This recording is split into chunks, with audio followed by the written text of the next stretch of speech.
حضرت نوح علیہ السلام کا بیٹا سام، جس کی اولاد عرب اور ایشیا کی طرف پھیل گئی اور آج تک ان علاقوں کے لوگ سام کی نسل کے اعتبار سے سیمیٹک ریس کہلاتے ہیں۔ پھر سام کا ایک بیٹا تھا ارم، اور پھر ارم کا ایک پوتا تھا عاد،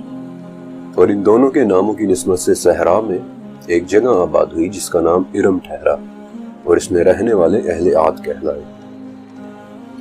ارم کا وہ شہر جس کا ذکر سورہ فجر میں ہے، ارم ذات العماد۔ اس چھوٹی سی آیت کا پرفیکٹ اردو ترجمہ تو شاید ممکن نہیں ہے، لیکن اس کا قریب ترین ترجمہ دو طرح سے ہو سکتا ہے: ارم والے جن کے ستون تھے، یا پھر ارم والے جو اپنے آپ میں ستون تھے۔ اور اگر آپ اس آیت کے آگے اور پیچھے والی آیات کو سٹڈی کریں تو ترجمہ کچھ یوں ہوگا کہ اہل عاد، ارم، ستونوں والے جن کے جیسا اور کوئی بھی نہیں بنایا گیا تھا۔ اس آیت کا ایک تیسرا ترجمہ بھی بنتا ہے، لیکن وہ میں آپ کو آگے چل کر بتاؤں گا۔ لیکن فی الوقت سب سے پہلا سوال کہ کون تھے یہ اہل عاد، اور ان کے جیسا کوئی اور کیوں نہیں پیدا کیا گیا تھا؟ اہل عاد کا قرآن پاک میں 24 مرتبہ ذکر ہے، اور ان کی ایک ڈسکرپشن سورہ اعراف میں ملتی ہے، جس سے اس نیشن یا قوم اور اس دور کے متعلق کافی حد تک سمجھا جا سکتا ہے۔ اہل عاد نوح علیہ السلام کی کشتی ٹھہرنے اور ان کے بیٹے سام کی نسل پھیل جانے کے بعد آئی ایک قوم تھی، جو کہ سیلاب کے بعد اب مزید خانہ بدوش لوگوں کا ایک گروہ نہیں رہا تھا۔ وہ لوگ اب ایک خاص علاقے میں اسٹیبلش ہو چکے تھے، ایک خوشحال قوم جنہیں اللہ نے وہ دے رکھا تھا جو ان سے پہلے کبھی کسی کو نہیں دیا تھا۔ اور پھر ہر اسٹیبلش ہو چکی قوم کی طرح یہ بھی ایک تکبر میں آ گئے،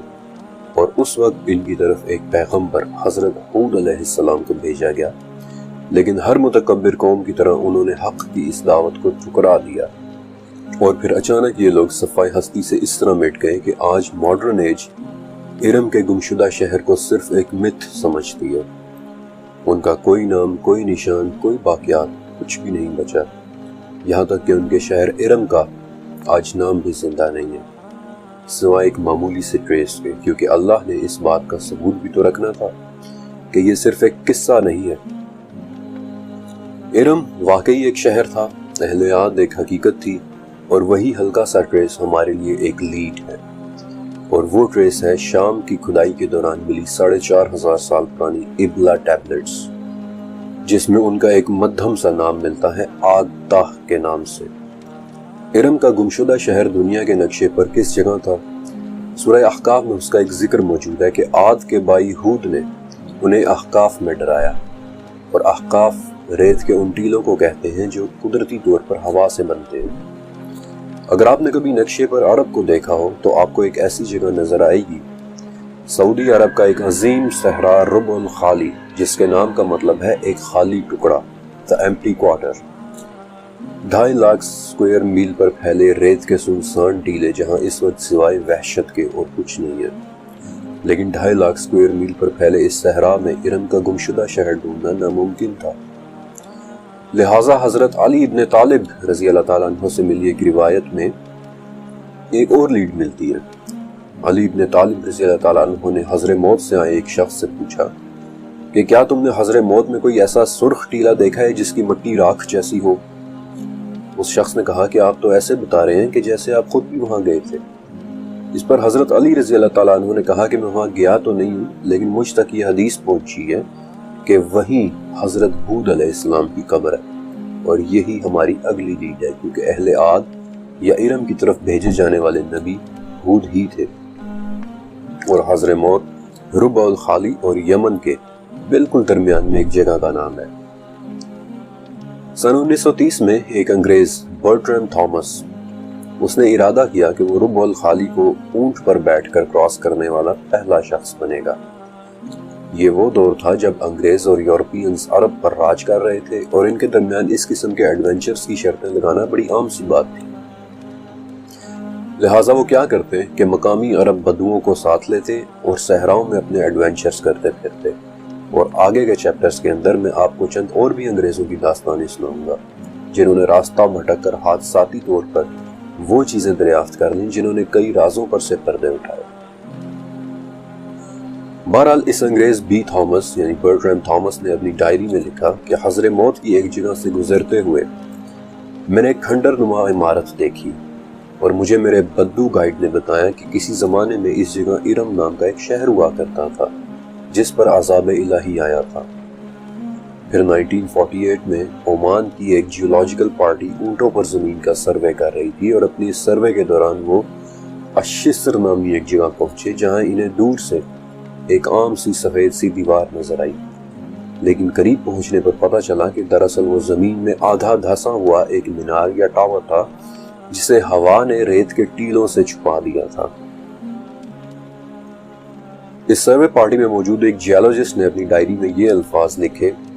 کہ یہاں دور دور تک کوئی انسان، کوئی گھر یا کوئی خیمہ نہیں ہے، بس ایک بہت پرانے سے قلعے کی باقیات ہے، اور ریت کے ان جان لیوا ٹیلوں میں ہماری گاڑیوں کا چلنا ممکن نہیں ہو رہا۔ اگلے 35 سال تک وقفے سے اس جگہ ریسرچ چلتی رہی۔ اب بدقسمتی سے یہ وہ دور تھا جب عرب ممالک میں سیاسی طور پر بہت کچھ چل رہا تھا، ملکوں کے حالات سٹیبل نہیں تھے اور ریسرچرز کو کئی قسم کے چیلنجز کا سامنا تھا۔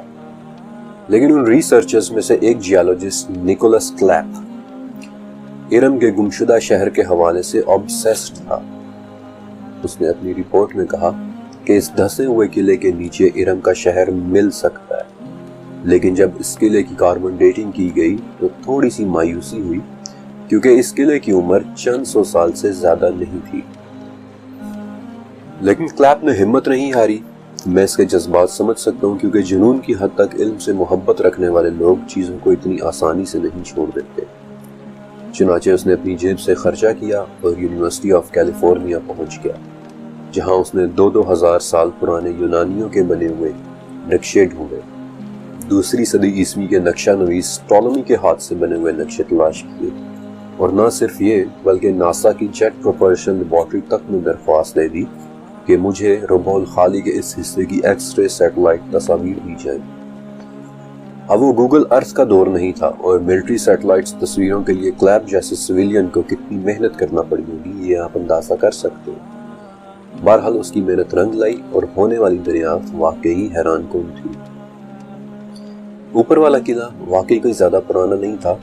لیکن اس قلعے کے نیچے دبے مزید ایک اور قلعے کے ٹاورز نظر آ رہے تھے، لیکن صرف ایک مسئلے کے ساتھ۔ ان ٹاورز کے آرکیٹیکچر سے یہ اندازہ ہو رہا تھا کہ شاید وہ بھی 2000 سال سے زیادہ پرانے نہ ہوں۔ البتہ ایک بڑی اب نارمل سی بات ضرور تھی۔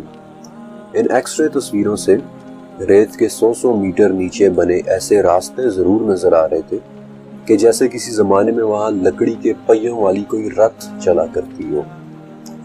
اب اتنی گہرائی تک کھدائی کے لیے تو بہت پیسے کی ضرورت تھی اور کلیپ کے پاس اب اتنے پیسے نہیں بچے تھے۔ مرتے دم تک نیکولس کلیپ اس گرانٹ کے لیے کوششیں کرتا رہا اور بالآخر اس گرانٹ کے بغیر ہی اس دنیا سے چلا گیا، لیکن جاتے جاتے اپنی دریافت کو ایک نام ضرور دے گیا، دی لاسٹ عربس، گمشدہ عرب۔ علی ابن طالب رضی اللہ تعالیٰ عنہ کی احادیث اور سیٹلائٹ کی تصویروں کی مدد سے ایک حد تک اندازہ ہو جاتا ہے کہ ارم کا وہ شہر ربع الخالی کے اسی حصے میں آباد تھا جہاں بعد میں پھر کئی لوگ آئے اور انہوں نے اپنے اپنے قلعے بنائے۔ لیکن ان ارم والوں میں ایسی کیا بات تھی کہ قرآن پاک میں ان کے بارے میں یہ کہا گیا کہ التی لم یخلق مثلھا فی البلاد،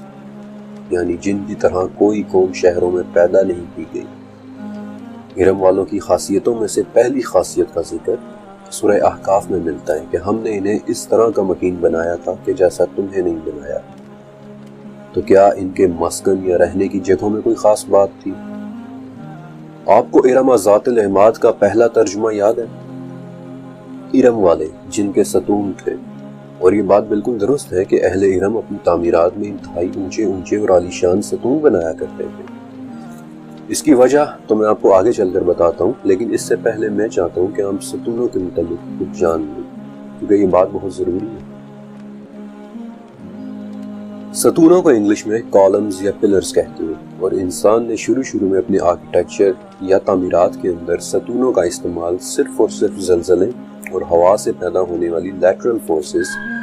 سے عمارت کو بچانے کے لیے کیا تھا۔ پھر آہستہ آہستہ ستونوں کا استعمال بیمز اور آرچز کو سپورٹ دینے کے لیے ہونے لگا، اور جیسے جیسے آرکیٹیکچر میں انسان کی پسندیدگی بڑھتی گئی ویسے ویسے ستونوں کا استعمال خوبصورتی کے لیے بھی ہونے لگا۔ لیکن مذہبی مقامات اور بادشاہوں کے درباروں میں ستونوں کا استعمال ایک اور وجہ سے بھی ہوتا تھا، پاور شو۔ اونچے اونچے ستون شروع سے ہی طاقت کی علامت رہے ہیں، اور اسی لیے آج اگر آپ مصر میں جا کے لکسور ٹیمپل یا کارناک ٹیمپل کی باقیات دیکھیں تو آپ نوٹس کریں گے کہ بادشاہ کی طاقت اور بلندی کو دکھانے کے لیے صرف اور صرف ستونوں کی تعداد ہی 134 رکھی گئی ہے۔ اسی طرح ایران میں بھی 100 ستونوں والا ہال آج بھی بہت مشہور ہے، جسے بادشاہ زرکسس نے بنوایا تھا۔ انہی ستونوں کو طاقت اور رتبے کی علامت سمجھتے ہوئے اکثر قدیم مذہبی عمارتوں میں آپ کو ستونوں کی تعداد زیادہ نظر آئے گی، کیونکہ یہ چھتوں کو اونچا رکھنے میں سہارا دیتے ہیں اور ایک مذہبی عمارت کے نیچے کھڑے کسی شخص کو اپنے چھوٹے ہونے کا احساس دلاتے ہیں۔ ستونوں کے 2 حصے ہوتے ہیں، نیچے والا حصہ شافٹ اور اوپر والا حصہ کیپٹل، اور یہ کیپٹل ہی ہوتا ہے جس پر انسان ہزاروں سالوں سے مختلف ڈیزائنز بناتا چلا آ رہا ہے، ایک تو خوبصورتی کے لیے اور دوسرا اپنی نظریات کے اظہار کے لیے۔ مثلا قدیم ایرانی اپنے ستونوں کے کیپٹل میں عموماً 2 جانور بناتے تھے، بالخصوص بیل۔ لیکن بیل ہی کیوں؟ کیونکہ قدیم ایرانی کلچر میں ایک بیل سورج کی علامت اور دوسرا بیل چاند کی علامت ہوتا تھا، اور دونوں ایک نہ ختم ہونے والی لڑائی یعنی رات اور دن کے بدلنے میں لگے ہیں۔ یہ لڑائی دنوں، مہینوں اور سالوں کی گردش کا باعث بنتی ہے، اور یہی گردش نوروز کے دن یعنی new year, Iranian new year کے آنے کا سبب بنتی ہے۔ صدیوں تک وہ لوگ بیلوں کو سورج اور چاند کا روپ سمجھتے رہے ہیں، اور اب میں آپ کو ایک بڑی اہم حدیث سنانا چاہتا ہوں۔ ابو ہریرہ رضی اللہ تعالیٰ عنہ آپ صلی اللہ علیہ وآلہ وسلم سے روایت کرتے ہیں کہ قیامت کے دن سورج اور چاند کو بیلوں کی شکل میں آگ کے اندر پھینکا جائے گا۔ آپ نے یقیناً یہ حدیث سنی ہوگی، لیکن کبھی آپ نے سوچا کہ بیلوں کی شکل میں ہی کیوں؟ تاکہ قیامت کے دن سورج اور چاند کے ساتھ بیلوں کی یہ نسبتیں بھی پاش پاش ہو جائیں۔ لیکن میں آپ سے ایک سوال پوچھنا چاہتا ہوں، ایرانی ستونوں کے اس سمبلزم کو دیکھ کر آپ نے کیا سیکھا؟ ستون صرف خوبصورتی اور طاقت کے اظہار کے لیے نہیں ہوتے، ان میں پورے کے پورے میسیجز، نظریات اور آئیڈیالوجیز چھپی ہوتی ہے۔ مثلا ممبئی میں موجود اس مشہور پارسی مندر کی عمارت کو دیکھیں، اس میں آپ کو کیا نظر آتا ہے؟ اس عمارت کے آرکیٹیکچر میں سب سے اوپر سورج کا ریلیف ہے جس کی پارسی لوگ عبادت کرتے ہیں، پھر اس کے نیچے بیلوں کے سر والے کیپٹل سے بنے ستون کی جو نئے سال کی علامت ہے، اور سب سے نیچے بادشاہ کا مجسمہ جو عام انسانوں جیسا نہیں ہوتا۔ اس پورے آرکیٹیکچر میں آپ کو ایک بہت واضح میسیج نظر آئے گا، اپنے بادشاہ کے سائے میں گزرتے ہر سال کے ساتھ سورج کی عبادت۔ یہ صرف ایک عمارت نہیں بلکہ اس میں پوری کی پوری آئیڈیالوجی چھپی ہے، اور اس بات کو سمجھنا بہت ضروری تھا کیونکہ عظیم الشان ستون ڈیزائن کرنے والے اہل ارم، جن کے متعلق سورہ احقاف میں ہے کہ ہم نے انہیں ایسے طریقے کا مکین بنایا جس طرح تمہیں نہیں بنایا۔ سورہ فجر، ان کی طرح کی کوئی اور قوم پیدا نہیں کی گئی۔ سورہ حامیم والسجدہ، وہ ستون بنانے کے بعد انہوں نے ایک بہت بڑی غلطی کر دی کہ وہ کہہ بیٹھے کون ہے قوت میں ہم سے زیادہ۔ وہ کیسے ستون ہوتے ہوں گے جو ان سے پہلے بعد میں کسی کو نہیں دیے گئے، جنہیں بنانے کے بعد انہوں نے کہا کہ کون ہے قوت میں ہم سے زیادہ۔ یہ بات ہم صرف تصور کر سکتے ہیں۔ کیا ان کے اونچے اور بڑے بڑے ستون ہی ارم والوں کی سب سے بڑی اچیومنٹ تھے؟ آپ کو اوریجنل آیت یاد ہے کہ جہاں سے ہم نے شروعات کی تھی، ارم ذات العماد۔ آپ کو یاد ہے کہ میں نے اس کے ایک دوسرے ترجمے کا بھی ذکر کیا تھا، اور وہ ترجمہ ہے ارم والے جو اپنے آپ میں ستون تھے، اور یہ لیڈ بتاتی ہے کہ شاید بات صرف بڑے بڑے ستونوں تک ہی محدود نہ ہو، اور اسی لیے اگلی لیڈ سورہ آراف میں ملتی ہے جہاں ان کے نبی ہود علیہ السلام ارم والوں سے بات کرتے ہوئے کہتے ہیں کہ اللہ نے تمہیں نوح کے بعد جانشین بنایا اور جسامت میں تمہیں بڑھا دیا ہے۔ اگر یہ لیڈ قرآن پاک سے نہ ملی ہوتی تو شاید میں اس کے بارے میں اتنی ریسرچ نہ کرتا۔ بائبل کے عہد نامہ قدیم میں ایک لفظ استعمال ہوا ہے نیفلم، اور کئی جگہ اس لفظ کو بغیر ترجمے کے ہی چھوڑ دیا گیا ہے، لیکن جہاں جہاں اس لفظ کا ترجمہ ہوا ہے وہاں وہاں انتہائی اونچے قد کے لوگ جیسے الفاظ استعمال ہوئے ہیں۔ اہل کتاب کہتے ہیں کہ اس لفظ کا ماخذ قدیم عبرانی لفظ نفل ہے، جس کا مطلب ہوتا ہے گرنا یعنی فال، لیکن مزید سٹڈیز دکھاتی ہیں کہ اس لفظ کا اصل ماخذ دراصل حفل ہے، جس کا مطلب ہے کسی کو پکڑ کر گرانا، اور یہی لیڈ ہمیں سورہ شعراء میں لاتی ہے، جہاں ہود علیہ السلام ارم والوں کو کہتے ہیں کہ جب تم کسی کی پکڑ کرتے ہو تو بہت شدید طریقے سے کرتے ہو۔ آیت کے عربی الفاظ پر غور کریں تو بطشہ کا لفظ ہے، جس کا لفظی معنی ہی کسی کو ہاتھ سے اچانک اور سختی کے ساتھ پکڑنا ہوتا ہے۔ اب ایک بات واضح ہونا شروع ہو جاتی ہے کہ شاید ارم والے اسی لیے اتنے بڑے بڑے ستون بناتے تھے کیونکہ وہ خود بھی جسامت میں بہت بڑے بڑے تھے۔ ارم ذات العماد، ارم والے اپنی ذات میں ستون، اپنے آپ میں ستونوں جیسے لوگ۔ میں جانتا ہوں کہ یہ کانسیپٹ ابھی بھی زیادہ تر لوگوں کے لیے بہت حیرت انگیز ہے، اس لیے میں آپ کو اہل عاد یا ارم والوں کی جسامت کے مطابق کچھ اور بھی بتا دیتا ہوں۔ آپ کو سورہ مائدہ کا وہ واقعہ یاد ہے جہاں حضرت موسیٰ علیہ السلام یہودیوں کو مصر سے نکال کر ارض مقدس تک لاتے ہیں اور کہتے ہیں کہ اے میری قوم والو، اس مقدس زمین میں داخل ہو جو اللہ نے تمہارے نام لکھ دی ہے۔ لیکن آگے سے انہوں نے جواب دیا کہ اے موسیٰ، وہاں تو بڑے طاقتور اور سرکش لوگ رہتے ہیں، اور جب تک وہ وہاں ہیں ہم تو وہاں بالکل نہیں جائیں گے، اس لیے آپ اور آپ کا رب ہی جا کر ان سے لڑو۔ ابن عباس رضی اللہ تعالیٰ عنہ کے مطابق یہ وادی طور اور اس کے آس پاس کی زمین کی بات ہو رہی ہے۔ اب یہودیوں نے ایسا کیوں کہا؟ اس وقت موسیٰ علیہ السلام کے ساتھ یہودیوں کے 12 قبیلے تھے، اور جب یہ لوگ اریحا نام کی ایک جگہ پر پہنچ گئے تو آپ نے ان 12 قبیلوں میں سے 12 جاسوس اریحا بھیجے تاکہ وہ وہاں کی خبر لائیں، اور انہی جاسوسوں نے واپس آ کر بتایا کہ ہم نے وہاں بہت بڑے اور بڑے طاقتور لوگ دیکھے ہیں جن کے سامنے ہم بہت ہی حقیر تھے۔ وہ کون لوگ تھے؟ وہ عمالیق یا مالکہ نام کی ایک قوم کے لوگ تھے، جن کے متعلق حضرت انس رضی اللہ تعالیٰ عنہ نے ایک مرتبہ ایک بہت بڑے لمبے بانس کی مثال دی تھی اور کہا تھا کہ ان عمالیق یا مالکہ کے قد اس بانس کی لمبائی کی طرح تھے، اور انہی سے خوفزدہ ہو کر یہودیوں نے موسیٰ علیہ السلام سے کہہ دیا کہ ہم نے ان سے نہیں لڑنا، بلکہ ان سے تو آپ اور آپ کا خدا ہی جا کر لڑیں، جس کے نتیجے میں پھر ان پر وہ زمین حرام کر دی گئی تھی اور 40 سال تک یہودی وادی تیہ میں بھٹکتے رہے۔ لیکن آگے چل کر انہی 12 قبائل کو متحد کرنے والے ایک نبی بادشاہ کا نام داؤد علیہ السلام تھا، جنہوں نے ایک لڑائی میں ایک ایسے شخص کا سامنا کیا جس کا قرآن پاک میں نام سے ذکر ہے، جالوت۔ اور آپ میں سے جس کسی نے بھی بائبل کی سٹڈی کی ہے یا میزوریٹک ٹیکسٹ یعنی یہودیوں کی تاریخی لٹریچر کو پڑھا ہے، وہ سب اس بات سے واقف ہوں گے کہ ہر جگہ جالوت کو ایک انتہائی اونچا، لمبا، طاقتور اور ذو قامت شخص دکھایا گیا ہے، جس کا بیبلیکل نام گولیت ہے۔ انفیکٹ اگر آپ کو ڈیڈ سی سکرولز یاد ہیں تو جن کے متعلق میں نے آپ کو پچھلے چیپٹر میں بھی تفصیل سے بتایا تھا، ان کے اندر جالوت کی اونچائی 6 cubits and a span لکھی ہوئی ہے، یعنی کہ تقریباً 10 فٹ اونچا ایک آدمی۔ یہی وہ شخص تھا کہ جسے قتل کرنے کے بعد حضرت داؤد علیہ السلام ایک بادشاہ بن کر ابھرے تھے۔ اور اگر آپ نے 16ویں صدی کے یورپین آرٹ کو سٹڈی کیا ہو تو آپ دیکھیں گے کہ جتنے بھی آرٹ ورکس میں اس واقعے کو پینٹ کیا گیا ہے، ان سب میں گولیت یعنی جالوت کی جسامت کسی صورت ایک عام انسان جیسی نہیں ہے، اور یہ جالوت ارم والوں ہی کی ڈیسینڈنٹس میں سے شاید آخری ذو قامت انسان تھا۔ ابھی تک آپ نے جو سنا اور پڑھا اور دیکھا اس سے آپ کو کافی حد تک اندازہ ہو چکا ہوگا کہ ربع الخالی صحرا کے ایک خاص حصے میں بسنے والے اہل عاد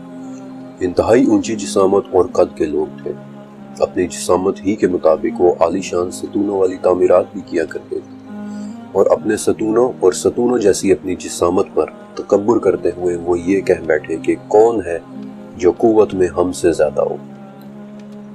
اور ان کے اس تکبر کا جواب حامیم السجدہ کی اسی آیت میں ہے کہ وہ دیکھ نہیں رہے کہ جس اللہ نے انہیں بنایا ہے وہ قوت میں ان سے کہیں زیادہ ہے۔ اور یہاں سے آگے اس چیپٹر میں ان پر آنے والے عذاب کا دور شروع ہوتا ہے، اور اس عذاب کی شروعات ہوئی ایک بدترین قحط سے۔ قبیلہ بنی ربیعہ کا ایک شخص آپ صلی اللہ علیہ وسلم کی خدمت میں حاضر ہوا اور دوران گفتگو کہنے لگا کہ یا رسول اللہ صلی اللہ علیہ وسلم، میں اس بات سے اللہ کی پناہ مانگتا ہوں کہ قوم عاد کے دعا مانگنے والے جیسا بن جائیں۔ اس شخص نے ایسا کیوں کہا؟ اسی حدیث میں آگے چل کر اس بات کا جواب ہے کہ جب اہل عاد پر قحط شروع ہوا تو انہوں نے عقیل نامی ایک شخص کو مکہ بھیجا تاکہ وہ کوئی مدد لائے اور دعا کرے، لیکن وہ شخص مکے میں آ کر شراب کے پیچھے پڑ گیا اور شراب کے عصر ہی میں موہرا کے پہاڑوں میں جا کر دعا مانگنے لگا کہ ہم پر ویسی بارش برسے جیسی پہلے برسا کرتی تھی، اور آسمان میں ایک گہرے سیاہ بادل کو دیکھ کر کہنے لگا کہ کاش یہ بادل ہم پر برس جائے، لیکن وہ کالا بادل سوائے عذاب کے اور کچھ بھی نہیں تھا۔ انفیکٹ آپ صلی اللہ علیہ وسلم کے زمانے میں جب کسی آدمی کو کسی کام کے لیے بھیجا جاتا تو محاورتاً یہ بھی کہہ دیا جاتا تھا کہ دیکھنا عاد کے قاصد جیسے نہ ہو جانا، یعنی اس دعا مانگنے والے جیسے نہ ہو جانا کہ جسے بھیجا تو خیر کے لیے تھا لیکن وہ عذاب لے کر پلٹا تھا۔ اور اسی لیے آپ صلی اللہ علیہ وسلم جب کوئی ایسا بادل دیکھتے جس سے ہوا اور بارش کا خدشہ ہو تو آپ صلی اللہ علیہ وسلم کبھی آگے آتے، کبھی پیچھے جاتے، کبھی گھر کے اندر اور کبھی باہر چلے جاتے، اور آپ صلی اللہ علیہ وسلم کے چہرے کا رنگ تبدیل ہو جاتا اور آپ کی یہ کیفیت بارش کے شروع ہونے کے بعد ہی ختم ہوتی۔ اور جب حضرت عائشہ رضی اللہ تعالیٰ عنہ نے اس کے متعلق آپ سے پوچھا تو آپ صلی اللہ علیہ وسلم نے فرمایا کہ جب اہل عاد نے ایک کالے بادل کو اپنی طرف آتے دیکھا تو یہی سمجھا کہ یہ ان کے لیے رحمت ہے، لیکن در حقیقت اس کے اندر عذاب تھا۔ میں نہیں جانتا، ہو سکتا ہے کہ یہ بادل بھی ویسا ہی عذاب ہو۔ اگر میں ارم والوں کے عذاب پر قرآنی آیات کو ایک جگہ اکٹھا کروں تو پتہ چلتا ہے کہ ان پر آنے والا عذاب ایک منحوس دن میں ایک کالے بادل کے اندر چھپی ایک تند و تیز چیختی چلاتی مسلسل چلتے رہنے والی بانجھ ہوا کا تھا، جس کے اندر کڑک بھی تھی، جو ان پر 7 راتیں اور 8 دن تک چلتی رہی۔ وہ ہوا جس بھی چیز سے گزرتی اسے ریت کی طرح کر دیتی، اور وہ لوگوں کو ایسے اکھاڑ اکھاڑ کر پھینک رہی تھی جیسے وہ جڑ سے کٹے ہوئے کھجور کے کھوکھلے تنے ہوں، اور بالآخر اس ہوا نے ہر چیز کو ہلاک کر دیا، اور یہ تمام الفاظ قرآن پاک میں موجود ہیں۔ ہوائیں کہ جن کی پراپرٹیز اگر آپ قرآن کے الفاظ میں دیکھیں تو سورہ صاد اور سورہ زاریات کے مطابق وہ نرمی سے بھی چلتی ہیں، سورہ یونس وہ بہت مناسبت سے بھی چلتی ہیں اور ان کے سخت جھونکے بھی چلتے ہیں، سورہ انبیاء یہ تند و تیز بھی چلتی ہیں، سورہ زاریات یہ وزن کو اڑا کر بھی لے جا سکتی ہیں اور اڑا کر بکھیر بھی سکتی ہیں، سورہ روم یہ مرجھا دینے والی سختی سے بھی چلتی ہے، سورہ ابراہیم اور ایک طوفان کی طرح بھی، سورہ قمر اور یہ پتھروں تک کو بھی اٹھا کر برسا سکتی ہے۔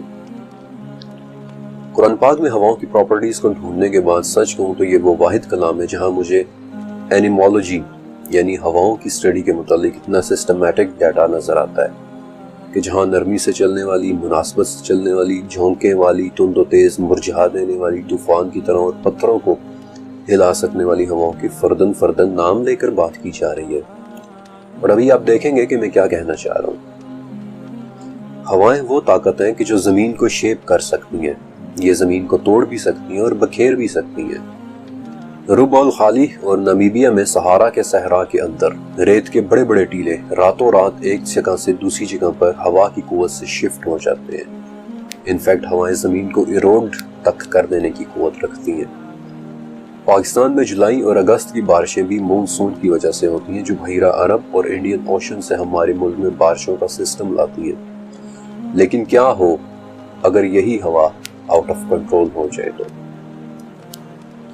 میٹیورولوجی کی زبان میں ہوا کا ایک تیز جھونکا گسٹ کہلاتا ہے،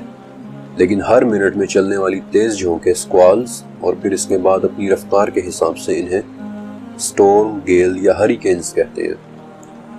لیکن کیا ہوا میں واقعی اتنی طاقت ہو سکتی ہے کہ وہ 10-10 فٹ اونچی جسامت والے آد کو کھجور کے کھوکھلے تنوں کی طرح اٹھا اٹھا کر پھینکے اور جس چیز پر سے بھی گزرے اسے ریت کی طرح کر دے؟ اب جو میں آپ کو بتانے جا رہا ہوں اس میں کچھ باتوں پر شاید آپ کو یقین بھی نہ آئے، لیکن میں جو کچھ بھی آپ کو بتانے والا ہوں یہ سب سائنٹیفک فیکٹس ہیں۔ ہوا کی طاقت کا اندازہ لگانے کے لیے جو اسکیل یا پیمانہ استعمال ہوتا ہے اسے بیوفورٹ ونڈ فورس اسکیل کہتے ہیں۔ اس کے 12 لیولز ہیں، یعنی ہر بڑھتے لیول یا فورس کے ساتھ ہوا میں سختی آتی جاتی ہے۔ فورس 0 کی ہوا ایک عام ہوا ہے کہ جو بچپن میں ہماری پتنگ اڑایا کرتی تھی، جس کے اندر ہم شام کے وقت باہر بیٹھنا بھی پسند کیا کرتے تھے۔ فورس 4 کی ہوا ایک بادبان والی بڑی کشتی کو آسانی سے دھکا دے سکتی ہے۔ یہ تقریباً 52 کلومیٹر پر آور کی رفتار سے چلتی ہے۔ اس میں ہم کھڑے تو رہ سکتے ہیں لیکن کمفرٹ کے ساتھ نہیں۔ فورس 8 کی ہوا بیسیکلی ایک زمینی طوفان کے دوران چلتی ہے، یعنی 117 کلومیٹر پر آور کی سپیڈ سے، اور اس میں کھڑے رہنا ڈیفینیٹلی ہمارے لیے بہت مشکل ہو جائے گا۔ فورس 11 کی ہوا ساحل سمندر پر آئے طوفانوں میں چلتی ہے، یہ سڑک پر لگے بل بورڈز کو کھیڑ سکتی ہے، گاؤں میں بنے کچے گھروں کو اکھاڑ سکتی ہے، اور اب اس پوائنٹ سے آگے کی ہوا انسان کے لیے نقصان دہ ہو جاتی ہے۔ فورس 15 کی ہوا زیادہ تر سمندروں میں چلتی ریکارڈ ہوئی ہے۔ یہ ایک معجزہ ہے کہ زمین پر فورس 15 کی ہوا کم ہی دیکھنے میں آتی ہے، کیونکہ یہ وہ ہوائیں جو سمندروں میں پاگل لہریں یعنی کہ روگ ویوز کو جنم دے سکتی ہے، پانی کی 50 فٹ اونچی لہریں۔ اگر آپ کو ایک آسان سا فارمولا دوں تو یوں سمجھ لیں کہ 43 کلومیٹر رفتار والی ہوائیں ہماری بجلی کی تاروں کو ڈسٹرب کر سکتی ہیں، ان میں سے کچھ تاریں ٹوٹ بھی سکتی ہیں۔ پھر 100 کلومیٹر رفتار والی ہوائیں پارکنگ میں کھڑی گاڑیوں کو دھکا دے سکتی ہیں، اور اگر ہوا کی یہ رفتار 250 کلومیٹر پر آور کی سپیڈ تک پہنچ جائے تو ایک عام عمارت والے گھر کو زمین بوس کر سکتی ہے، اور ایک مرتبہ یہ رفتار 324 کلومیٹر فی گھنٹہ سے بڑھ جائے تو پھر کسی بھی مین میڈ عمارت کا ایک ہی مقدر ہوتا ہے: مکمل تباہی، ٹوٹل ڈسٹرکشن۔ ترمذی کی ایک حدیث کے مطابق اہل عاد پر بھیجی گئی ہوا کے خزانوں میں سے صرف ایک انگوٹھی کے حلقے کے برابر ہی چھوڑی گئی تھی۔ لیکن آخر اس بات کا مطلب کیا ہے؟ ہوا کے کون سے خزانے ہوتے ہیں؟ شاید آپ سوچ رہے ہوں گے کہ میں آپ کو بیوفورٹ فورس 18 کے متعلق بتانے دے رہا ہوں، لیکن آپ غلط ہیں۔ ہوائیں صرف ہماری دنیا میں ہی نہیں چلتی، بلکہ یہ دوسرے سیاروں پر بھی چلتی ہیں جنہیں پلانیٹری ونڈز کہتے ہیں۔ ہمارے سولر سسٹم میں سب سے تیز ہوائیں نیپچون پر چلتی ہیں، تقریباً 1000 کلومیٹر فی گھنٹہ کی رفتار سے۔ اس قدر تیز ہوا میں میرا نہیں خیال کہ آپ زمین سے اٹھ بھی پائیں گے، اٹھنا تو درکنار شاید آپ سانس بھی نہ لے پائیں۔ لیکن کیا صرف اتنا ہی؟ کیا صرف نیپچون کی ہوائیں ہواؤں کی حد ہے؟ سن 2001 میں ہم سے 190 لائٹ ایئرز کے فاصلے پر ایک سیارہ دریافت ہوا تھا جس کا نام HD 80606-b ہے، اور اس پر آج تک کی سب سے تیز ترین ہوائیں ریکارڈ کی گئی ہیں، یعنی کہ 15000 کلومیٹر فی گھنٹہ۔ بس اتنا سمجھ لیں کہ اول تو ہوا کی اس رفتار پر آپ کھڑے ہونے کا سوچ بھی نہیں سکتے، لیکن بالفرض آپ کھڑے ہو بھی جائیں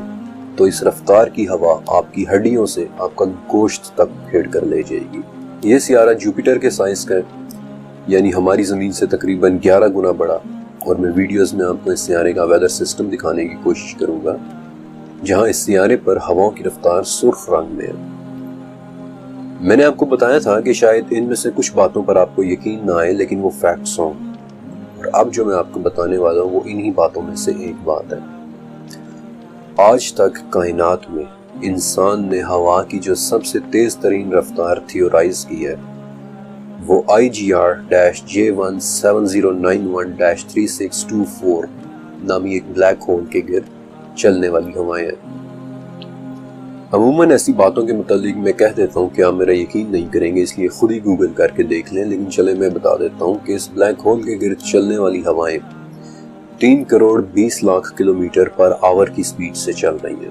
انفیکٹ یہ روشنی کی رفتار کا 3% حصہ ہے، اور اس رفتار کی ہوا میں شاید آپ اپنی آنکھوں کے سامنے اپنے خون کے خلیوں کو بھی بکھر جاتے ہوئے دیکھیں گے۔ شاید اب آپ کو اندازہ ہو گیا ہوگا کہ حدیث کے مطابق ہوا کے خزانے کس قدر طاقتور ہو سکتے ہیں۔ بہرحال علم والوں کی طرف واپس آتا ہوں، جہاں سورہ قمر، سورہ حاقہ اور سورہ زاریات کے مطابق وہ ہوا بانجھ تھی، اس میں بارش نہیں تھی، وہ انہیں اکھڑے ہوئے کھجور کے تنوں کی طرح اٹھا اٹھا کر پھینک رہی تھی، وہ جس چیز پر سے بھی گزرتی اسے رمیم یعنی ڈس انٹیگریٹڈ کر دیتی۔ ابن عمر رضی اللہ تعالیٰ عنہ کہتے ہیں کہ وہ ہوا جانوروں کو اٹھا کر اوپر تک لے جاتی، اور حامی مسجدہ کے مطابق اس ہوا میں چمک اور کڑک بھی تھی، جس کے بعد ارم کے گھروں میں کچھ دکھائی نہ دیتا تھا۔ ان تمام لیڈز کو سامنے رکھنے کے بعد میں نے قدرت کے 4 بڑے فینومیناز کی ایک لسٹ بنائی ہے جسے میں آپ کے سامنے رکھنا چاہتا ہوں۔ سب سے پہلا فینومینا ڈسٹ سٹورم کا ہے۔ آپ میں سے بہت سے لوگ اس سے واقف بھی ہوں گے۔ یہ ہوا کا وہ طوفان ہوتا ہے جس میں ریت، مٹی اور گرد و غبار ہو۔ یہ عموماً قحط کے مہینوں میں پیدا ہوتا ہے، جیسا کہ ارم کے ساتھ ہوا۔ اس میں دم گھٹنے سے موت بھی واقع ہو سکتی ہے، اور اس میں کچھ دکھائی بھی نہیں دے رہا ہوتا، جیسا کہ ارم میں ہوا۔